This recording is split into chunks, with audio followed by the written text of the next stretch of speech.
Okay, well, thank you all for being here, for joining us for Welcome Wednesday with a focus on leadership, hosted by the Society for Health Psychology's Membership Council. I'm Virginia Anderson. I'm chair of the Membership Council. And before we begin, I just have a few items to share. First, this and all SFHB virtual programs presentations are offered as a free benefit of membership in the Society for Health Psychology. So please invite your colleagues and your students to join to ensure unlimited access to future presentations and other society benefits. You can visit our website at societyforhealthpsychology.org for more information. Today's presentation will be divided into several parts. In just a few moments, I will highlight some of the benefits of membership in the SFHP. After that, we will hear from our special guest speaker, Dr. Helen Coons. And after Dr. Coons' talk, we will have each of our council chairs who are with us today introduce themselves and the work of their councils. You'll have the opportunity to ask questions and hear more about some of the details of the work that they do. The first part of this event is being recorded, so anyone who speaks during it, for example, to ask a question, is agreeing to be recorded and is granting permission for the recording to be posted on our website. When we, let's see here, at the end of the presentation, if there are any questions that you've not asked and would like to put in the chat, please feel free to do so, and I will take note of those as well. So now to get started, we will, one last thing, we will wrap up at about 5 minutes till do some end of presentation housekeeping, and we will get you out of here within the hour. Okay. So now we're going to go through some of the benefits of being a member in SFHP. You have our monthly publication, Health Psychology, which is our official journal. Awards and recognition. So I want to put a plug in for this right now because award season is upon us, right? The deadline for nominating someone for these awards is March 31st. So please think about nominating a colleague or even yourself for one of these awards area. You have access to participation in up to 11 SFHP general and topic specific listservs. You can see those there. We have expanded engagement in diversity, inclusion, and equity initiatives, as well as advocacy for funding for health psychology research, education, and training services and reimbursement.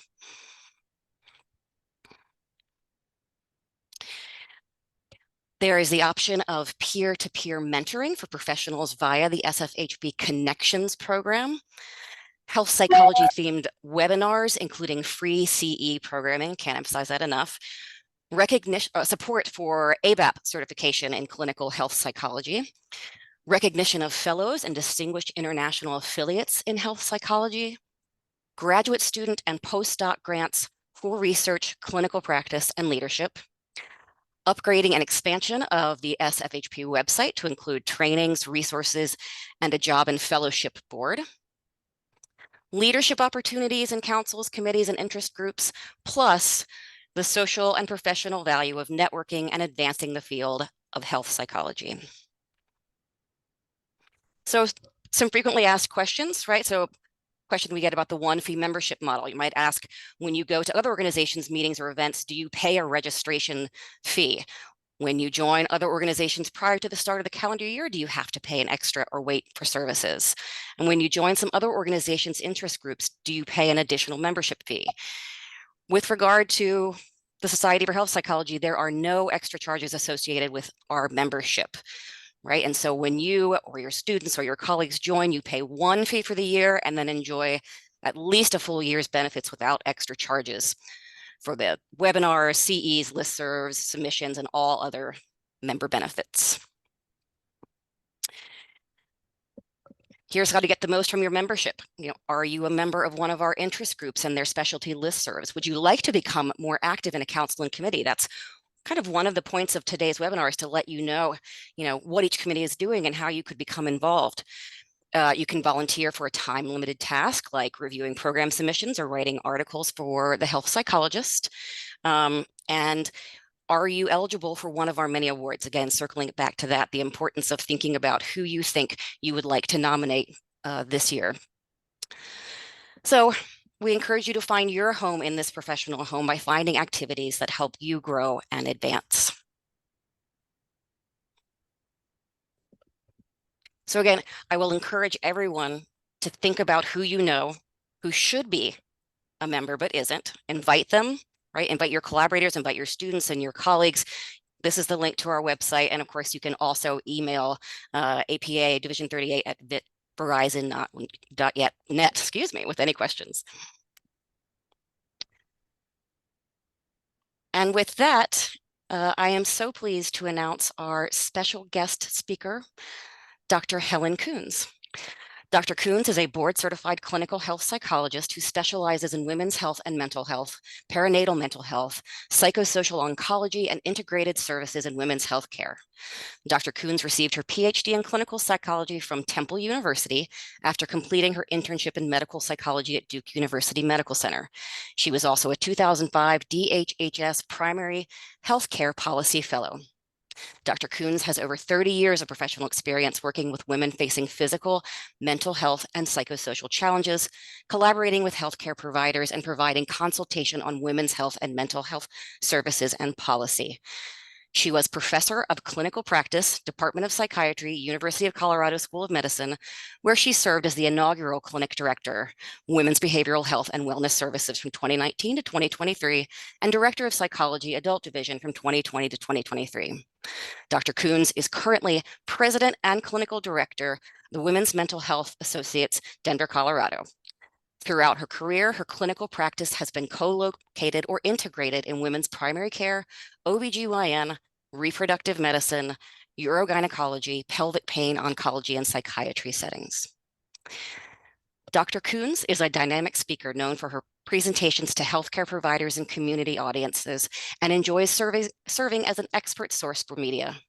A fellow of the American Psychological Association, she was the founding chair of the APA Leadership Institute for Women in Psychology, was elected to the Committee on Women in Psychology, the Board of Professional Affairs, CAP, the APA-APASI Board of Directors, and is now vice chair of the Finance Committee.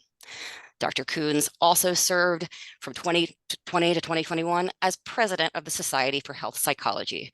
Other roles in Division 38 included the chair of the Committee on Women's Health 2 times, council representative for 6 years, and the founding chair of Women's Health Interest Group. Welcome, Dr. Kuhns, and thank you for being here. Well, thank you for your very generous introduction, and it's a pleasure to be with everyone today. And Division 38 has been my professional home for well over 30 years. In fact, this June I'll have been licensed for 34 years, but developed a very strong identity as a health psychologist, really starting as a graduate student, and I'm going to talk about that. So I think this is a wonderful program. I'm going to try to share slides. I did a few for a specific reason. I had quite the virus in my computer yesterday, so let's hope that this is going to work. Can you see those slides?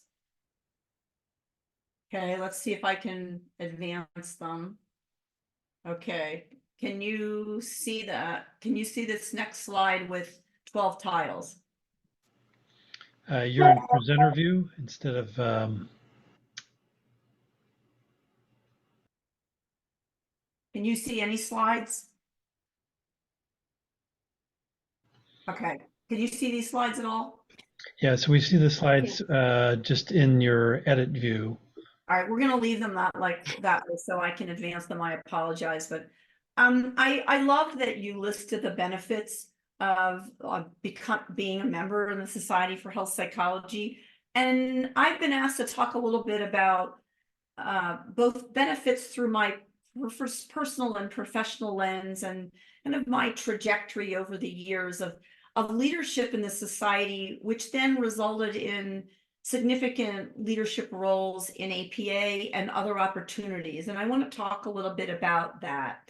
So for me, as a very young graduate student, and I will say that, you know, with benefit of my age, that health psychology was founded right as I was an undergraduate. So instead of becoming an emergency room or a family physician, I had this entire field defined right as I went to college, and had some of our founding fathers and mothers Howard Leventhal, Barbara Malamed, and others who are some of the founding members of our division. And so to become so engaged in division early in my graduate training and then as a ECP allowed me to have a very deep identity and a primary identity as not only a clinical psychologist, but really as a clinical health psychologist. And this long history has allowed me from an early part of my career to appreciate the role of our division in really communicating the depth and breadth of the way in which health psychology is relevant to society's health and wellness, both at an individual, a family, and a population health level, both nationally and globally.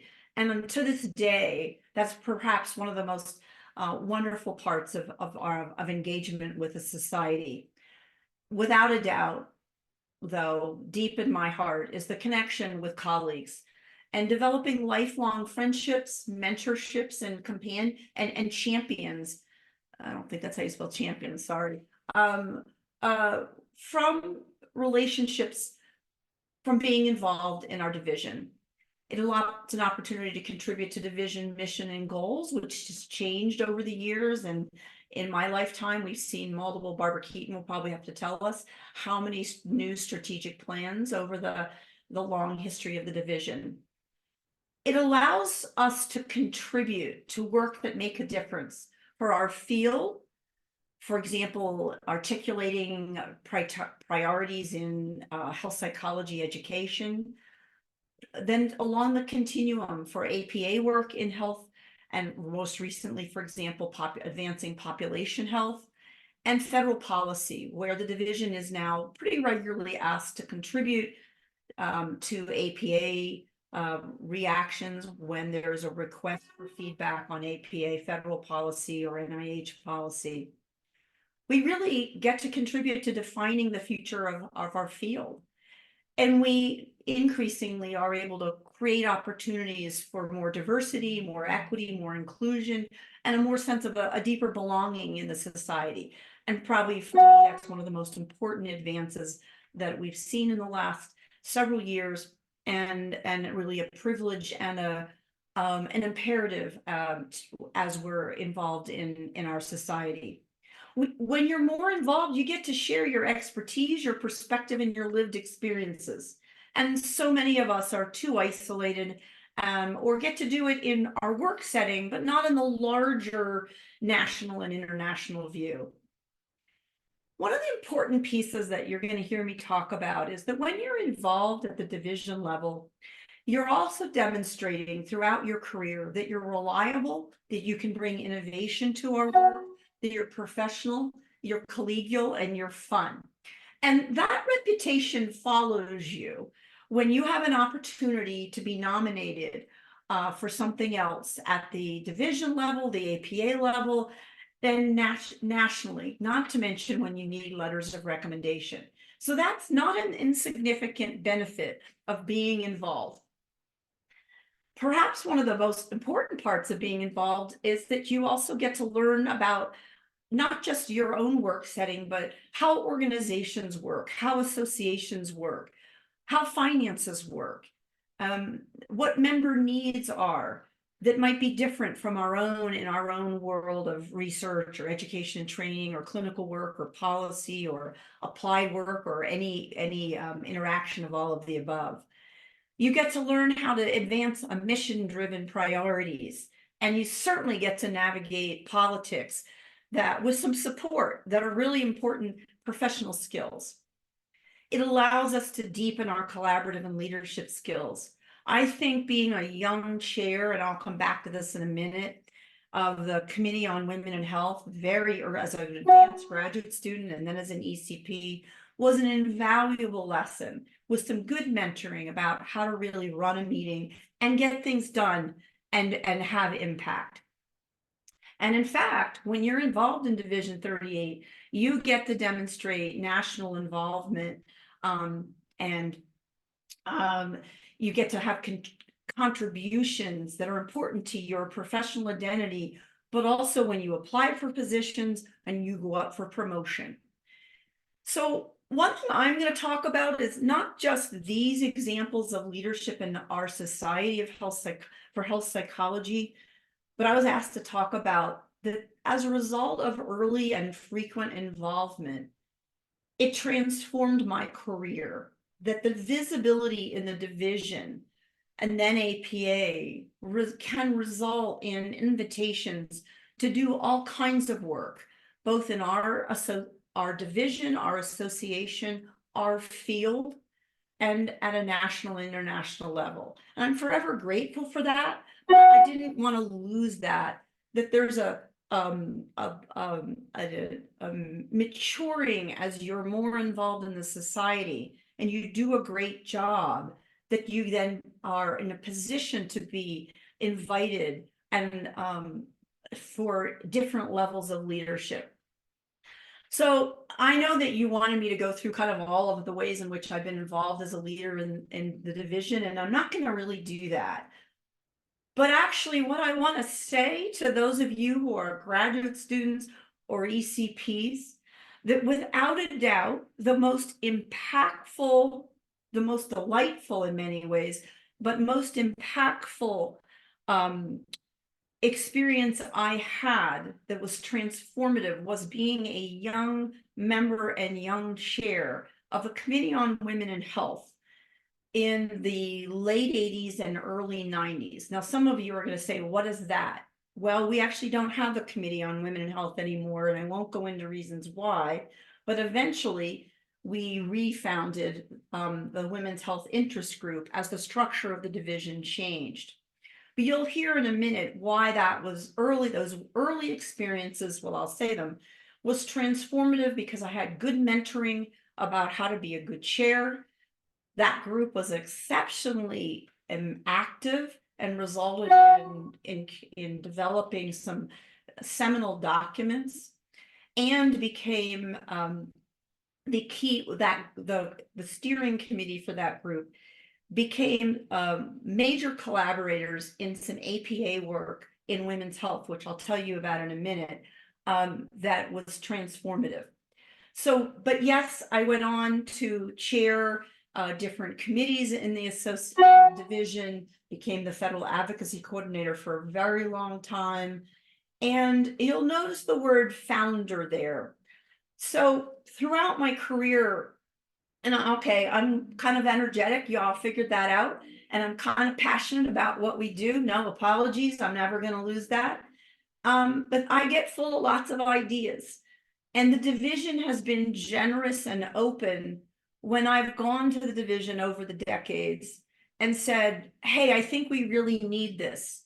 So when I proposed that we do healthcare reform teleconferences, the division didn't bat an eyelash. Absolutely make them happen. And same with when we started to launch the interactive leadership mentoring programs during convention, and during COVID, they were a little bit before or after, I don't remember.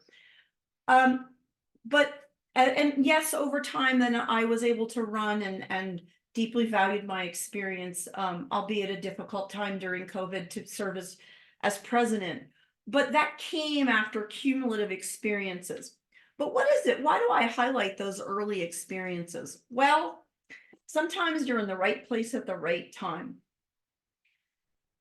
I'm not going to go into this, but just to suffice to say that our federal laws changed about and mandated the inclusion of women in research, right as I was a ECP. And the American Psychological Association reached out to myself and other more senior members of the Committee on Women and Health at that time, and we launched 5 major meetings in women's health that to this day, and I actually am trying to get the association to think about doing another one because it would be very timely, especially with the White House initiative on women's health research. We launched and became extensively involved as a division in those meetings that the association did with other organizations and federal agencies. And without a doubt, those experiences and being a really active collaborator from the division and APA then set the stage for me to go on to be elected to multiple boards and committees, including the board of directors, and certainly to serve as a council member for the division for 6 years before becoming a board member of the association, and continuing to serve in leadership roles. But I also want to say it wasn't just the elected, this cascade of being involved in the division resulted in elected positions, but then being appointed or nominated to a bunch of roles across my career at the association level, and then representing the association at the national level. So I'm not going to go into this, I'll bore you to tears, but to make the point that when you're involved in Division 38, you're contributing in so many dynamic, exciting ways with our colleagues on vital work, and it's setting the stage for you to become more involved, potentially at the association level, at the national level, at the international level. So again, those are those additional benefits. And the last thing I want to say is, without a doubt, this has been one of the not only my professional home, but one of the deepest delights and joys and things that I am excited about, that to watch the division grow, to support that, and to say to all of you, lean in.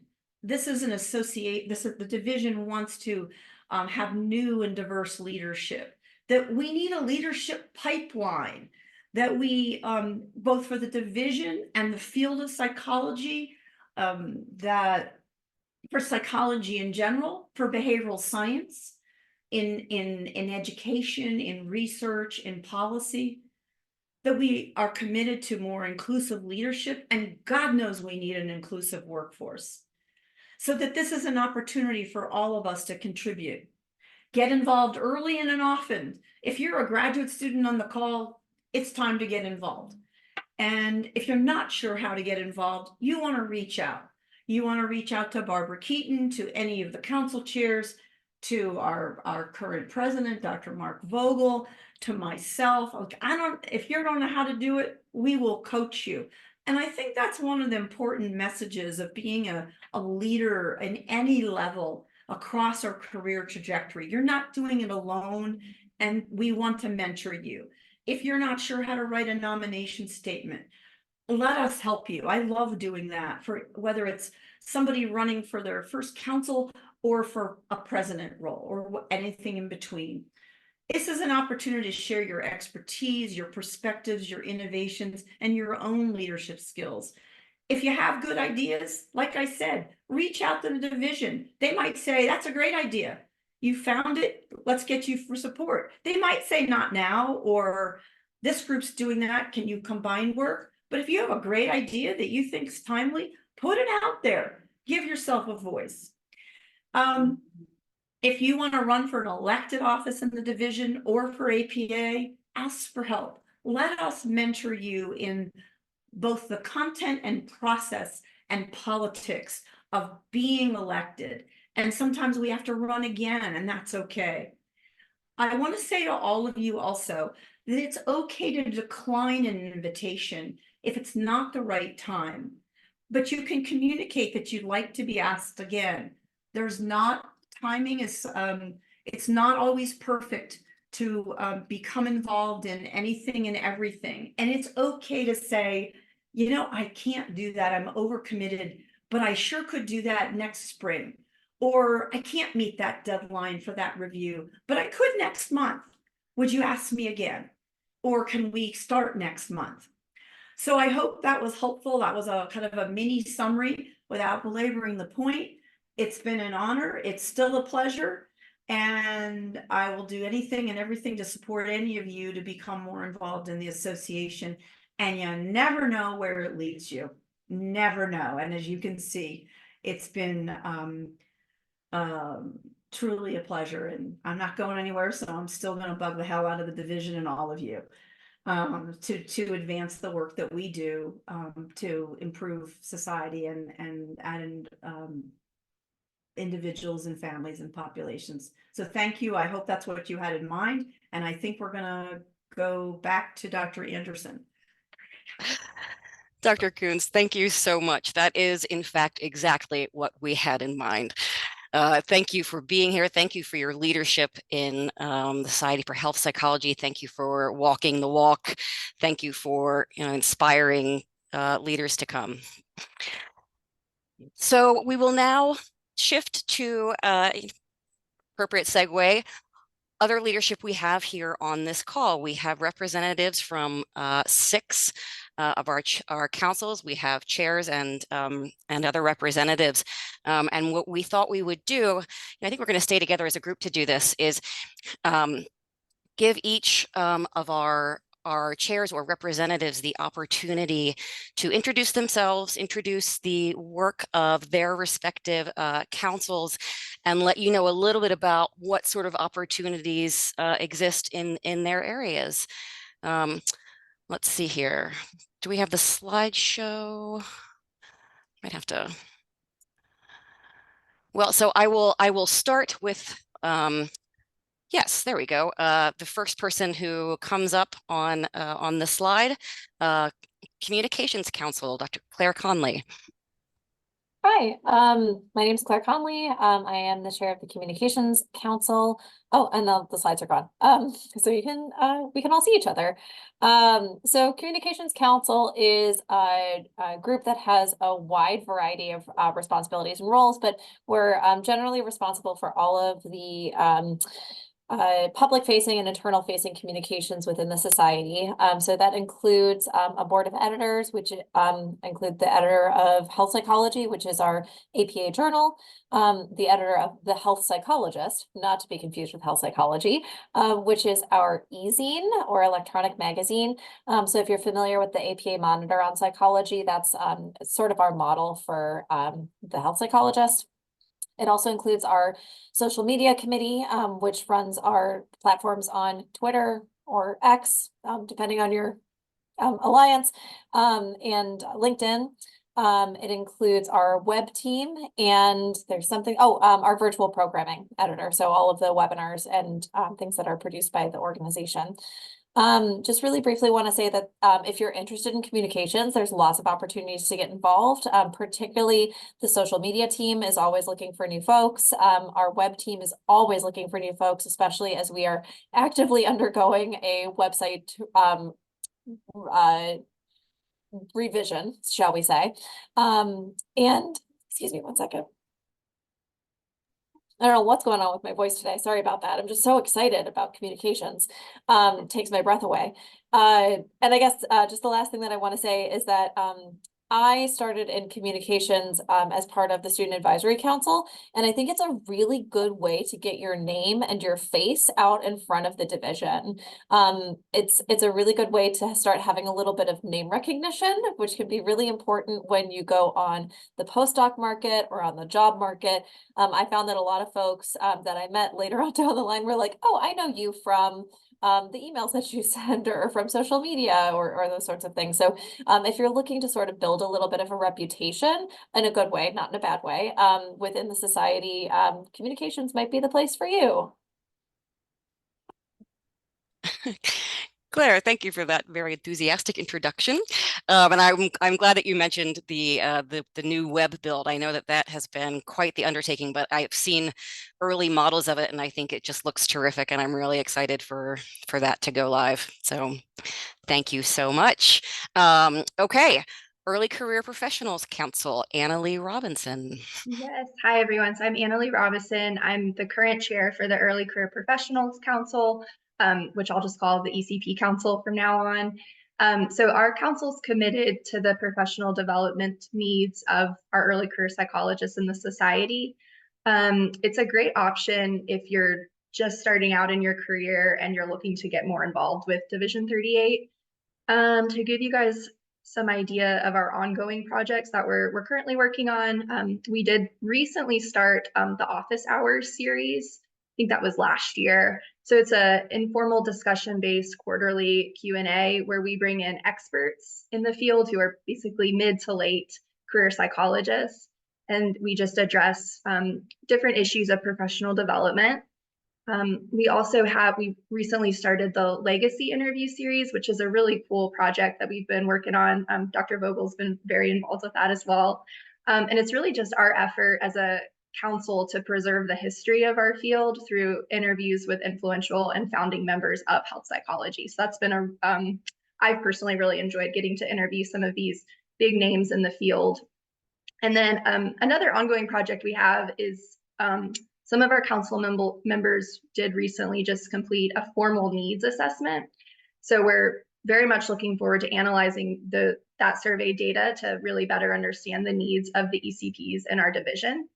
So if you're an early career psychologist or an early career professional and you're looking to get more involved with the society, we would love for you to consider joining our council.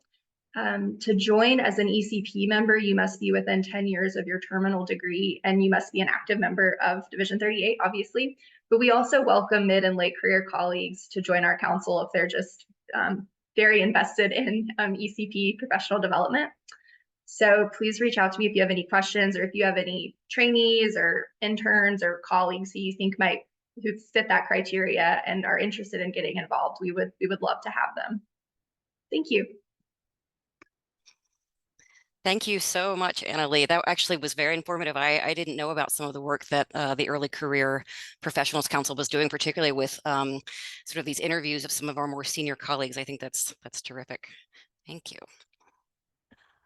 And I should remind people, if questions come up as our council chairs and representatives are talking, please feel free to put them in the chat. We'll have time for questions towards the end, but you can also always put things in the chat and we'll take note of those. Okay, Education and Training Council, Maria Anastasiades. Nice, thank you.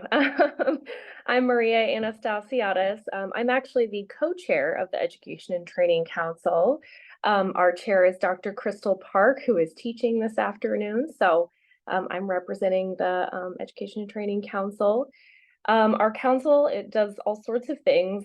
The kind of fun thing about education and training is that it's cross-cutting. Our council really has worked to focus on sort of considering education and training needs for folks in research, in teaching, and in clinical practice. So we kind of try to be tuned into all those sort of different roles and program development policy in the past. Our council tries to kind of be tuned into the multiple roles that we play as health psychologists. We also welcome involvement. We've done some neat things lately that I'll just kind of highlight a little bit. We've done a lot of resource development, especially trying to focus on kind of health psychology research, since, sort of the nuts and bolts, as it were. Dr. Park, who's our chair, is a health researcher primarily, and she's kind of well tuned into sort of what are the things you don't learn in graduate school as a researcher or as a teacher, which has been really fun. We've got a lot of good stuff that we're hoping to get into our website as it's updated. I know the new web folks team is going to be great, so I'm excited to put stuff on there. We're always looking to keep developing, kind of identifying resources for clinicians teaching and research in health psychology. Certainly kind of thinking about lots of pathways to be a health psychologist, clinician, researcher, or teacher, any combination of all of the above. I'll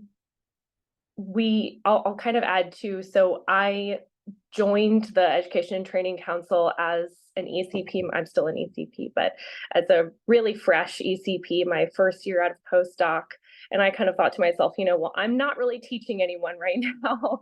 I'm kind of not in education anymore because I just got out of it. But the chair at the time, Peggy Zoccola, was really welcoming. And so I kind of, sent an interest email and had a great conversation. And I've been involved with education and training since then. And then since been invited to do other really neat things through the division, including now being invited to be the co-chair of this council. So I'll sort of echo, I think, both Claire and Dr. Kuhn's encouragement that no matter where you are, you can kind of find something neat to do here, and that the division is really invested in helping you grow, whatever that looks like, including if that changes over time. So that's a little bit about education and training and kind of my personal experience too, which has been lovely with the division. Thank you so much, Maria. I always really appreciate when people actually sort of lay out the path that they took to get to where they are right now. I appreciate your sharing that. Okay, Health Research Council, Joshua Iyer. Hi, everybody. It's good to be here. Thinking about how to talk about Health Research Council was kind of interesting for me because we're kind of nerds, but everybody's nerds. Like we do like clinical research, but a lot of the clinicians even are involved in clinical research. So really the way to think about Health Research Council is if you want to spend time just talking about research, and especially like how we translate it for the division, how we return value to members around health research, then that's what the council does. So we have a number of activities related to that. And just like before I do that, I just want to say it's not the best council because all the councils are great, but it's a great council. I really love being part of HRC. We do really awesome stuff. We have 17 members and just really diverse backgrounds and, expertise areas. We've got an international member. So it's a really cool council and it gets along really well. We have new babies. I like to say that the council is doing a good job of creating the next generation of health psychology researchers as well. And a lot of active ECPs. And that's one of the things that the division has done super well is by creating these ECP vice chair positions, there's lots of opportunities for new psychologists, new health psychologists to have a really big impact. And I didn't realize that's part of how I got into leadership with HRC, but it is. And we have Kelani, and now I wish I'd asked Kelani to be here because I bet she would have done a better job of talking about the council than I am.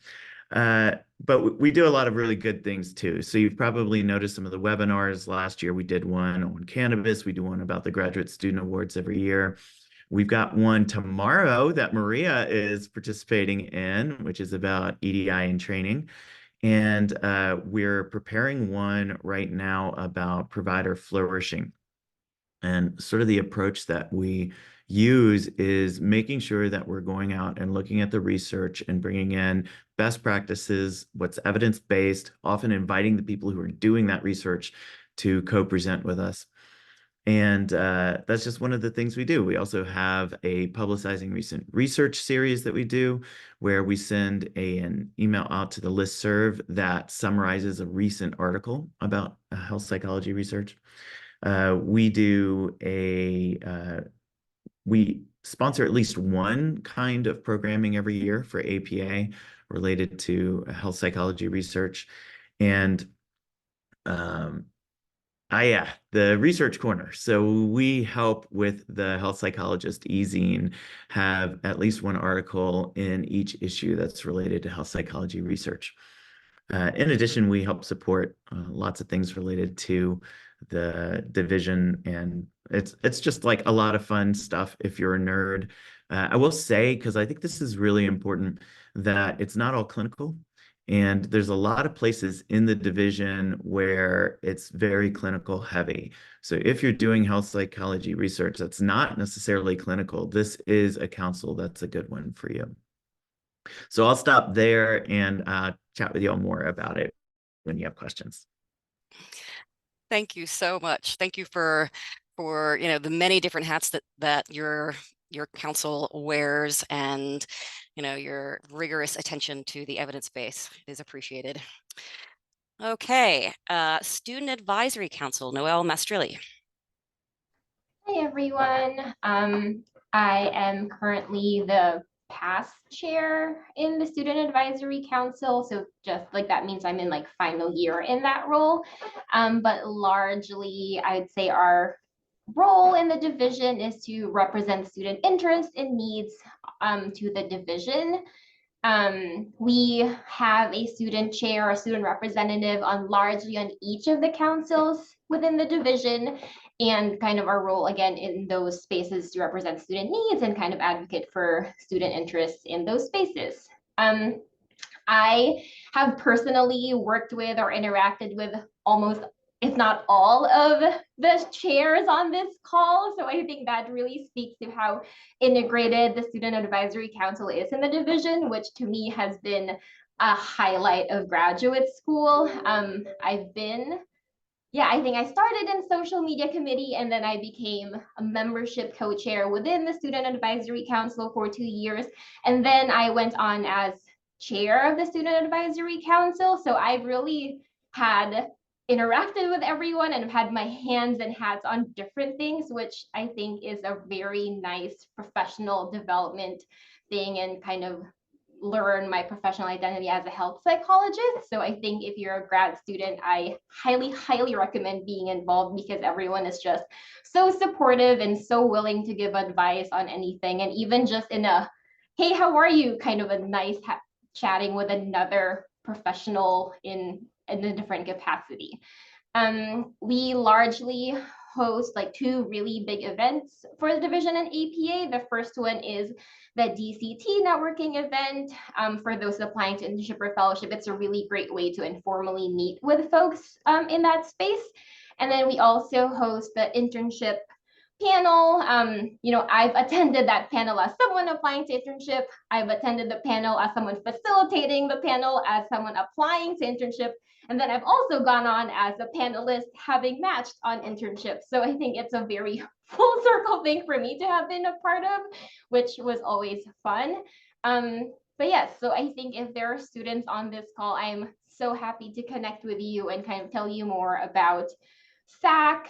We take applications usually late spring, early summer, and then for starting the following for that same fall. But yes, I think SAC is a great group of students and trainees who are really passionate and interested in health psychology. But yeah, I think truly one of the best perks of being in SAC is just getting to meet everyone in the society and building those connections that will be there hopefully for the rest of our careers. Thanks. Thanks so much, Noelle. And I will echo the group as one who is interested and passionate about the work. I've had the good fortune to get to interact with SAC in my time in membership, and I think you all are doing crucial work. Thank you. So then that leaves me, Jenna Anderson. I'm the chair of the Membership Council. I've been in this role for a brief time, filled in for Rochelle Hayes, who did an amazing job prior to my coming on board. Membership also wears a lot of hats. Obviously we are focused on maintaining and growing Society for Health Psychology membership. We do that, in numerous ways. We of course send you, your reminder emails each year, but we also, are dedicated to updating our branding, right? Updating those many reasons and ways that that Society for Health Psychology is beneficial for health psychologists. We, as part of Mark Vogel's initiative, we are reinstating the in-person Society for Health Psychology meetups, right? We've got some folks talking about where and when and how best practices for doing those. So stay tuned. We, obviously, a lot of our time is spent, trying to figure out what it is that makes people want to join and stay a member of the Society for Health Psychology. So that can look like any number of tasks that we take on, we have a membership survey that we did last year that we're looking at the data for, and other initiatives such as that. I won't say too much more about that because I've already spoken quite a bit today. I did also want to add, I had a quick blurb. Unfortunately, Diversity Council were not able to have a representative present today, but they asked that I let everyone know that the mission of Diversity Council is to create and facilitate initiatives to ensure that the society is a recognized leader in training, research, policy, and practice involving equity, diversity, and inclusion. And they too are also happy to have new members. Yeah, them not being here isn't representative of their effort. Yes, correct. 100% agree with that. I do think there's two other councils that aren't here, the Yes. Clinical Health Services Council and Advocacy, I forget what their full name is. Am I missing anybody else? No, I think that's it. Yeah.